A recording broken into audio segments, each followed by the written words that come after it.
মাধ্যমিক রাষ্ট্রবিজ্ঞান একাদশ শ্রেণী নির্বাচন ও প্রতিনিধিত্ব। FPTP system versus PR system. প্রশ্ন, first past the post system বা বহুত্ববাদী ব্যবস্থা বা সংখ্যাধিক্য পদ্ধতি বা সহজ সংখ্যাগরিষ্ঠ পদ্ধতি এবং সমানুপাতিক প্রতিনিধিত্ব ব্যবস্থা বা পিআর সিস্টেম বা প্রপোর্শনাল রিপ্রেজেন্টেশন সিস্টেম এর তুলনামূলক আলোচনা করো বা মূল পার্থক্যগুলি উল্লেখ করো। পূর্ণমান 4। উত্তর। ভূমিকা, first past the post system বা বহুত্ববাদী ব্যবস্থা বা সংখ্যাধিক্য পদ্ধতি বা সহজ সংখ্যাগরিষ্ঠ পদ্ধতি এবং সমানুপাতিক প্রতিনিধিত্ব বা পিআর ব্যবস্থা বা প্রপোর্শনাল রিপ্রেজেন্টেশন সিস্টেম দুটি পৃথক এবং ভিন্ন নির্বাচন পদ্ধতি।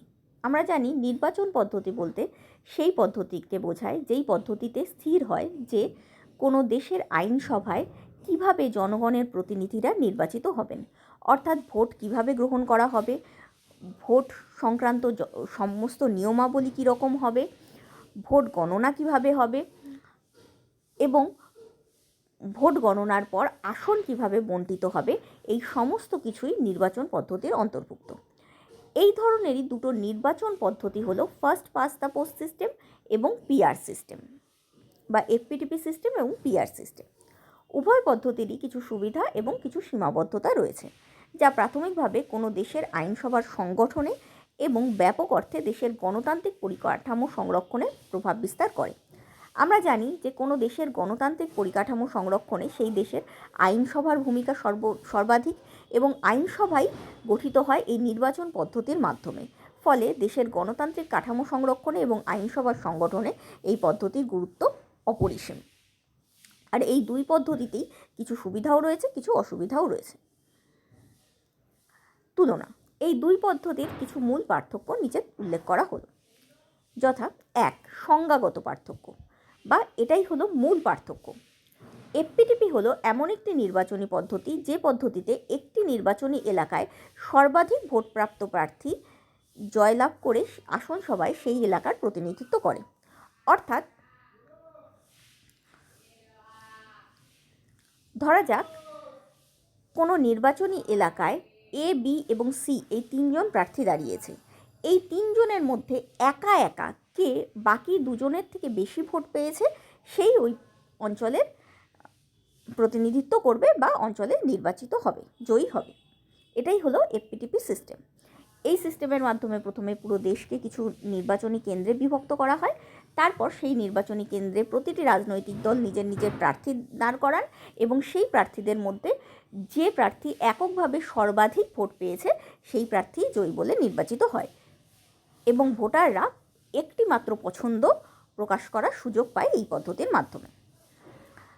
কিন্তু পিআর হলো এমন একটি নির্বাচন পদ্ধতি যে পদ্ধতিতে কোনো রাজনৈতিক দল বা গোষ্ঠী তাদের প্রাপ্ত ভোট সংখ্যার সমানুপাতিক হারে আইনসভায় প্রতিনিধি প্রেরণ করে। অর্থাৎ কত পার্সেন্ট ভোট পেয়েছে, এই যে বললাম এ, বি এবং সি এই তিনজন ভোট পেয়েছে, তিনজনের মধ্যে এ সব থেকে বেশি ভোট পেয়েছে। এবার যদি ধরে নেওয়া যাক এ 38% ভোট পেয়েছে, বি 35% এবং সি 27%, তাহলে প্রত্যেকটা পার্টি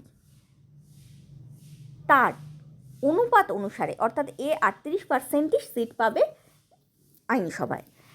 এইভাবেই সিট বন্টন হয় আইনসভায়।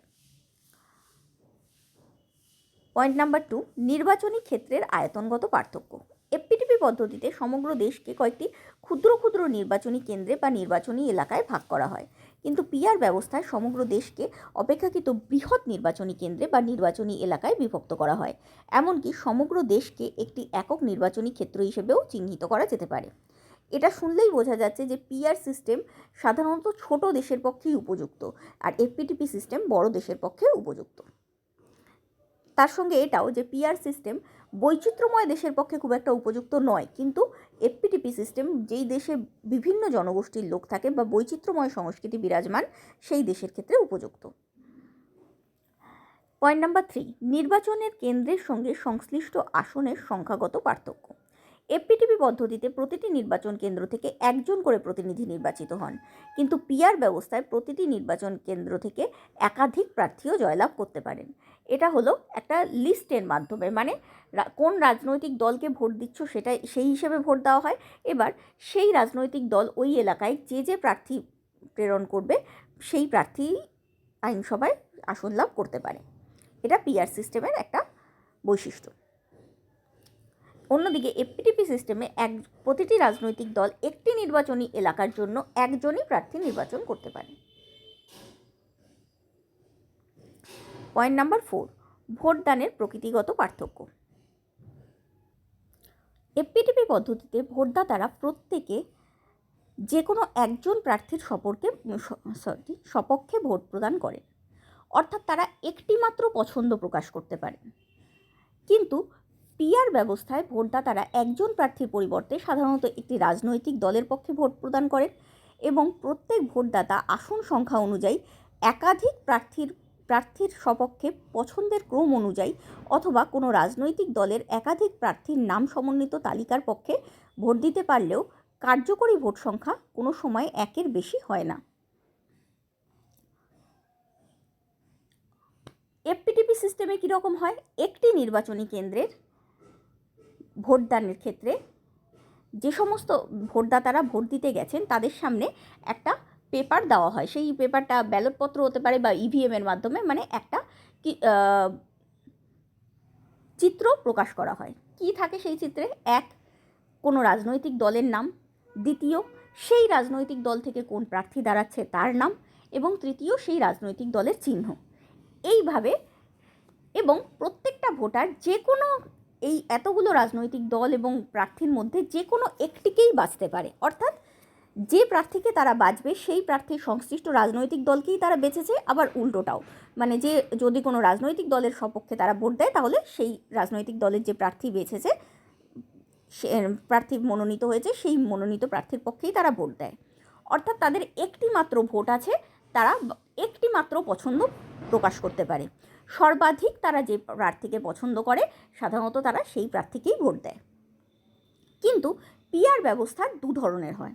এক ধরনের ব্যবস্থায় ভোটারদের সামনে এমন একটা তালিকা প্রকাশ করা হয় যেটা সংশ্লিষ্ট রাজনৈতিক দল নিজেদের প্রতিনিধিদের তালিকা, যার মাধ্যমে সংশ্লিষ্ট রাজনৈতিক দল নিজের প্রতিনিধিদের তালিকা প্রাপ্ত করেন। অর্থাৎ ধরো এ পার্টি, বি পার্টি এবং সি পার্টি রয়েছে, প্রত্যেকটা পার্টি 5 জন করে একটা প্রতিনিধির একটা তালিকা দিয়ে দেয় এবং বলে যে তালিকা তোমার পছন্দ সেই তালিকায় ভোট দাও। অর্থাৎ একসাথে তুমি এতগুলো প্রার্থীকে নির্বাচিত করছো রাজনৈতিক দলের সপক্ষে ভোট দিয়ে। অথবা তাদের সামনে অন্য আরেক ধরনের চিত্র প্রকাশ করা হয় যেখানে প্রার্থীরা পছন্দের ক্রম অনুযায়ী ভোট দিতে পারে। অর্থাৎ 5টা প্রার্থীর নাম রয়েছে, এবার তুমি 1, 2, 3, 4, 5 কাকে বেশি পছন্দ তাকে 1 ভোট দাও, যাকে অপেক্ষাকৃত কম পছন্দ তাকে 2 নম্বর ভোট দাও। এইভাবে 5খানা যতগুলো প্রার্থী ততগুলো পছন্দ প্রকাশ করার ক্ষমতা পিআর সিস্টেমের মাধ্যমে ভোটারকে দেওয়া হয়। কিন্তু এক্ষেত্রে উল্লেখযোগ্য যে যখন ভোট কাউন্ট হবে তখন তার একটি মাত্র ভোটই কাউন্ট হবে, মানে প্রথম পছন্দের ভোট কাউন্ট হবে, ব্যাস, শুধু প্রথম পছন্দের। যদি তার মাধ্যমে কোনো প্রার্থী কোটা জিততে না পারে তাহলে দ্বিতীয় পছন্দের ভোট কাউন্ট হবে। যখন কোনো ভোটারের দ্বিতীয় পছন্দের ভোট কাউন্ট হচ্ছে তখন তার প্রথম পছন্দের ভোটকে আর গণ্য করা হবে না। অর্থাৎ কার্যকরী ভোট বা কাউন্ট হবে যে ভোট তার সংখ্যা মাত্র একটাই থাকে, কিন্তু পছন্দ অনেকগুলো এর মাধ্যমে প্রকাশ করা যেতে পারে। 5 নম্বর পয়েন্ট, মূল্যায়নের মানদণ্ডগত পার্থক্য। এফপিটিপি পদ্ধতিতে সংশ্লিষ্ট নির্বাচনীয় অঞ্চলে কোনো প্রার্থী মোট ভোট সংখ্যার সংখ্যাগরিষ্ঠ ভোট পেল কিনা অথবা কত শতাংশ ভোট পেলেন সেটি বিবেচ্য হয় না। যেটা আমি বললাম, এ, বি এবং সি প্রার্থী যদি এফপিটিপি সিস্টেমের কোনো নির্বাচনী এলাকায় দাঁড়ায় তাহলে এ প্রার্থী মাত্র 38% ভোট পেয়েই 100% কণ্ঠস্বর হিসেবে আইনসভায় অংশগ্রহণ করতে পারে বা আইনসভায় প্রতিনিধিত্ব করতে পারে। অর্থাৎ সে যে 62% ভোট পেল না সেটা বিবেচ্য হয় না, সে সংখ্যাগরিষ্ঠ ভোট পেলেই হলো। কত শতাংশ ভোট পেলেন বা অন্য প্রার্থীর থেকে তার ভোটের ব্যবধান কি হলো এই কথাগুলো এখানে অপ্রাসঙ্গিক। কিন্তু পিআর ব্যবস্থায় যে প্রার্থী মোট ভোটারের অধিকাংশের সমর্থন লাভ করেন তিনিই বিজয়ী বলে ঘোষিত হন। এখানে সমর্থন বলতে প্রথম পছন্দ নাও হতে পারে, দ্বিতীয় বা তৃতীয়, কোনোভাবেই যে প্রার্থী অধিকাংশের সমর্থন লাভ করবে সেই প্রার্থী বিজয়ী বলে ঘোষিত হবে। পয়েন্ট নাম্বার 6, আইনসভায় আসন বন্টনগত পার্থক্য। এফপিটিপি পদ্ধতিতে কোনো রাজনৈতিক দল যত সংখ্যক ভোট পায় তার তুলনায় শতকরা বিচারে অধিকাংশ আসন লাভ করতে পারে, কিন্তু পিআর ব্যবস্থায় প্রতিটি রাজনৈতিক দল নির্বাচনের যে পরিমাণ ভোট পায় তার অনুপাতেই আইনসভায় আসন লাভ করে। নাম্বার 7, উদ্দেশ্যগত পার্থক্য। এফপিটিপি আঞ্চলিক প্রতিনিধিত্বের ওপর গুরুত্ব প্রদান করে, কিন্তু পিআর সমানুপাতিক প্রতিনিধিত্বের ওপর বেশি গুরুত্ব প্রদান করে। অর্থাৎ এফপিটিপি ব্যবস্থায় যেহেতু ছোট ছোট নির্বাচনী কেন্দ্রে বিভক্ত হয়ে যাচ্ছে দেশ, তাই প্রতিটি অঞ্চলের প্রতিনিধি আইনসভায় স্থান পায় এবং ফলে আঞ্চলিক প্রতিনিধিত্বের ওপর এফপিটিপি গুরুত্ব প্রদান করে। কিন্তু পিআর ব্যবস্থায় যেহেতু পার্সেন্টেজ ওয়াইজ যতটা ভোট তুমি পাচ্ছ তত সংখ্যকই তুমি বা সেই অনুপাতেই তুমি আসন পাবে, যেহেতু পার্সেন্টেজ ওয়াইজ আসন বন্টন করা হয় পিআর সিস্টেমের মাধ্যমে, তাই এই ব্যবস্থা সমানুপাতিক প্রতিনিধিত্বের ওপর বেশি গুরুত্ব আরোপ করে। 8 নম্বর পয়েন্ট, সুযোগের বন্টনগত পার্থক্য। এফপিটিপি ব্যবস্থায় সাধারণত দুটি বা মুষ্টিমেয় কয়েকটি বড় রাজনৈতিক দল প্রাধান্য লাভ করে, কিন্তু পিআর ব্যবস্থায় আঞ্চলিক ছোটোখাটো রাজনৈতিক দলগুলিও প্রতিনিধিত্বের সমান সুযোগ লাভ করে। যেহেতু একটি রাজনৈতিক দলের তালিকার পক্ষে ভোট দিতে হয় অনেক সময় পিআর সিস্টেমে, তার জন্য ছোটোখাটো রাজনৈতিক দলগুলো কম্পিটিশনে টিকে থাকতে পারে না, কিন্তু এফপিটিপি সিস্টেমে সেটা সম্ভব। কোনো একটি নির্বাচনী এলাকায় ছোট দলগুলিও জিততে পারে। নাম্বার 9, দায়িত্বগত পার্থক্য। এফপিটিপি ব্যবস্থায় নির্বাচনে জয়ী প্রার্থী প্রত্যক্ষ রূপে দায়বদ্ধ হয়, অর্থাৎ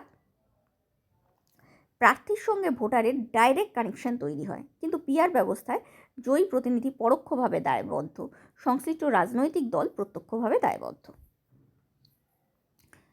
এতে কি হয়, প্রার্থী নিজের অযোগ্যতার দায়ভার অনেক সময় রাজনৈতিক দলের ঘাড়েও চাপিয়ে দিতে পারে, ফলে প্রার্থীর যেহেতু জবাবদিহি করতে হয় না, তাই প্রার্থী দায়িত্বশীল হয়ে ওঠে না। নাম্বার 10, রাজনৈতিক ব্যবস্থার প্রকৃতিগত পার্থক্য। এফপিটিপি ব্যবস্থায় আইনসভায় একটি বা দুটি সংখ্যাগরিষ্ঠ দলের প্রাধান্য প্রতিষ্ঠিত হয়, কিন্তু পিআর ব্যবস্থায় সব ধরনের রাজনৈতিক মতাদর্শের প্রাধান্য প্রতিষ্ঠিত হয়।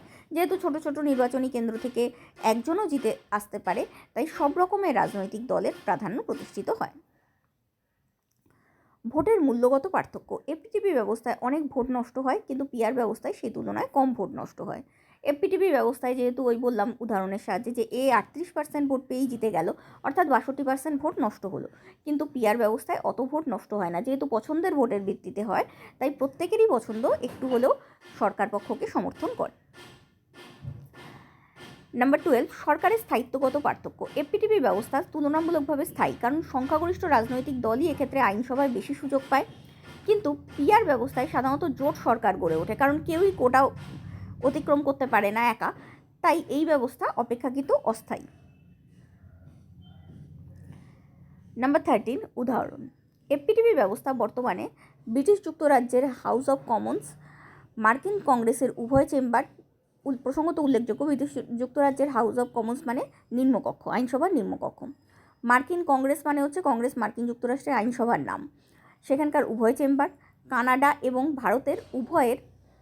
ভারত উভয়ের নিম্নকক্ষের সদস্য নির্বাচন করতে, অর্থাৎ ভারতের পার্লামেন্টের নিম্নকক্ষ লোকসভা এবং রাজ্য আইনসভার নিম্নকক্ষ বিধানসভার সদস্য নির্বাচন করতে ব্যবহৃত হয়। আর পিআর পদ্ধতি অনুসৃত হয় নেদারল্যান্ডস ও ইসরায়েলের নির্বাচনের ক্ষেত্রে। তবে ভারতবর্ষের রাষ্ট্রপতি নির্বাচনের ক্ষেত্রে একক হস্তান্তরযোগ্য সমানুপাতিক প্রতিনিধিত্বের ব্যবস্থা, অর্থাৎ পিআর সিস্টেমের পদ্ধতি ব্যবহার করা হয়। আবার এই রকমই সিমিলার একটি পদ্ধতির মাধ্যমে রাজ্যসভা নির্বাচনও ভারতবর্ষের ক্ষেত্রে হয়ে ওঠে, রাজ্যসভার সদস্যদের নির্বাচনও হয় পিআর সিস্টেমের মতোই একটা সিমিলার সিস্টেমের মাধ্যমে। উপসংহার: সদ্য স্বাধীনতাপ্রাপ্ত ভারতবর্ষ অর্থনৈতিক দিক থেকে দুর্বল ছিল। সেই পরিস্থিতিতে এফপিটিপি ছিল সবচেয়ে সাশ্রয়ী পদ্ধতি। তাছাড়া তখন নিরক্ষরতার হার ছিল বেশি, তাই রাজনৈতিক দিক থেকে অজ্ঞ সাধারণ মানুষের কাছে এই পদ্ধতিই ছিল সবচেয়ে সহজবোধ্য পদ্ধতি। এই কারণে তখন অপেক্ষাকৃত অন্যায্য পদ্ধতি হওয়া সত্ত্বেও এই পদ্ধতিকে সাধারণ নির্বাচনের জন্য উপযুক্ত বলে মনে করা হয়েছিল। অন্যায্য কেন? অন্যায্য কেন? কারণ অনেক বেশি ভোটের মাধ্যমে নষ্ট হচ্ছে এবং আইনসভায় আসন বন্টন আনুপাতিক ভিত্তিতে হচ্ছে না, তাই এই পদ্ধতি, এফপিটিপি পদ্ধতি অন্যায্য। তাই এবং ভারতবর্ষের লোক যেহেতু অর্থনৈতিক দিক থেকে এবং শিক্ষাগত দিক থেকে পশ্চাৎপদ ছিল স্বাধীনতার পরবর্তী সময়, তার জন্য তখন এই পদ্ধতি গ্রহণ করাই সবথেকে সুবিধাজনক ছিল। কিন্তু বর্তমানে শিক্ষা এবং অর্থনৈতিক অগ্রগতির ফলে অপেক্ষাকৃত ন্যায্য পদ্ধতিকে গ্রহণ করার কথা বিবেচনা করা হচ্ছে। তাই আইন কমিশন তার 170তম প্রতিবেদনে 1999 সালে পরীক্ষামূলক ভিত্তিতে মিশ্র সদস্য আনুপাতিক প্রতিনিধিত্ব বা এমএমপিআর ব্যবস্থা চালু করার সুপারিশ করেছে। এটি হলো এই দুই পদ্ধতির একটা মিশ্র পদ্ধতি, যার মধ্যে সমানুপাতিক প্রতিনিধিত্বের পদ্ধতি এবং সহজ সংখ্যাগরিষ্ঠ পদ্ধতির একটা মিশ্র ব্যবস্থা রয়েছে। প্রতিবেদনে পরামর্শ দেওয়া হয়েছে যে পিআর সিস্টেমের মাধ্যমে 25% লোকসভার আসন পূরণ করা যেতে পারে। ক্ষমতার আরও সুষম বন্টন নিশ্চিত করার জন্য প্রতিটি রাজ্য ও কেন্দ্রশাসিত অঞ্চলে অতিরিক্ত আসন বা অন্তত 1/4 আসনের জন্য এমএমপিআর সিস্টেম প্রয়োগ করা যেতে পারে। অর্থাৎ 25% আসন পিআর সিস্টেমের মাধ্যমে এবং বাকি আসনগুলি এফপিটিপি সিস্টেমের মাধ্যমে পূরণ করার সুপারিশ এরা করেছিল। এতে দক্ষিণ, উত্তর পূর্ব ও ছোট উত্তরের রাজ্যগুলির পার্লামেন্টে কণ্ঠস্বর আরও জোরালো হবে। প্রসঙ্গত উল্লেখযোগ্য যে বর্তমানে জার্মানি ও নিউজিল্যান্ডে এই ধরনের মিশ্র ব্যবস্থার প্রবর্তন রয়েছে। এই ধরনের সংস্কার নিশ্চিতভাবেই প্রতিনিধিত্বের ব্যবস্থাকে আরও ন্যায্য এবং গণতন্ত্রকে আরও শক্তিশালী করে তুলবে। এই হলো পিআর আর এফপিটিপি সিস্টেমের পার্থক্য। এরকম আরও কোনো উত্তর জানতে হলে অবশ্যই কমেন্টের মাধ্যমে প্রশ্নটি জানিও। উত্তরটা ভালো লাগলে প্লিজ লাইক করো, বন্ধুদের সাথে শেয়ার করো এবং প্লিজ আমার চ্যানেলটা সাবস্ক্রাইব করো। Thank you.